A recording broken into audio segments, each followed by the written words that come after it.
સૌરાષ્ટ્રથી કોંગ્રેસના વધુ એક ધારાસભ્ય રાજીનામું આપશે। જ્યાં માણાવદરના ધારાસભ્ય અરવિંદ લાડાણી રાજીનામું આપશે। સાંજે 5 કલાકે વિધાનસભા અધ્યક્ષ તેઓ રાજીનામું સોંપી દેવાના છે। કોંગ્રેસને રામ રામ કહી અરવિંદ લાડાણી ભાજપમાં જોડાઈ શકે છે। અર્જુન મોઢવાડા, અમરીશ ડેર અને કંડોરિયા બાદ કોંગ્રેસની આ વધુ એક વિકેટ પડી રહી છે।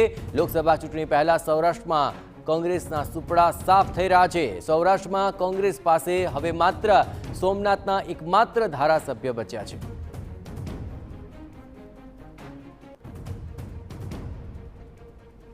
તો હાલ સોમનાથના એકમાત્ર ધારાસભ્ય કોંગ્રેસ પાસે બચ્યા છે અને હવે અરવિંદ લાડાણી સાંજે 5 વાગે વિધાનસભા અધ્યક્ષને તેઓ રાજીનામું સોંપવાના છે। ખેડૂત પુત્ર અરવિંદ લાડાણી 35 વર્ષથી રાજનીતિમાં, જેમાં જિલ્લા પંચાયતની મટિયાણા બેઠકના તેઓ કાર્યકારી સભ્ય રહી ચૂક્યા છે। 3 ટર્મ સુધી તાલુકા સંઘના પૂર્વ પ્રમુખ તરીકે પણ તેમણે કામગીરી કરી છે। જૂનાગઢની માણાવદર બેઠક પર આખરે તેઓ જીત્યા હતા, પરંતુ હવે તેઓ રાજીનામું આપી રહ્યા છે અને સાંજે 5 વાગે તેઓ વિધાનસભા અધ્યક્ષને રાજીનામું આપે તેવી શક્યતા અત્યારે જોવાઈ રહી છે।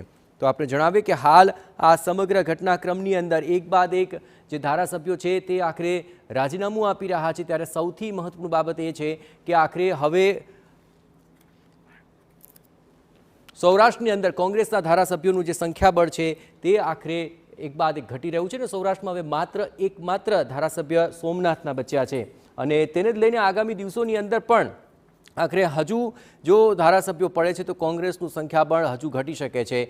અરવિંદ લાડાણી રાજીનામું આપે અને ત્યારબાદ માત્ર કોંગ્રેસ પાસે 13 ધારાસભ્યો જ શેષ બચ્યા છે, જેમાં સૌરાષ્ટ્રમાં 1 અને દક્ષિણ ગુજરાતમાં પણ માત્ર 1 ધારાસભ્ય બચ્યા છે।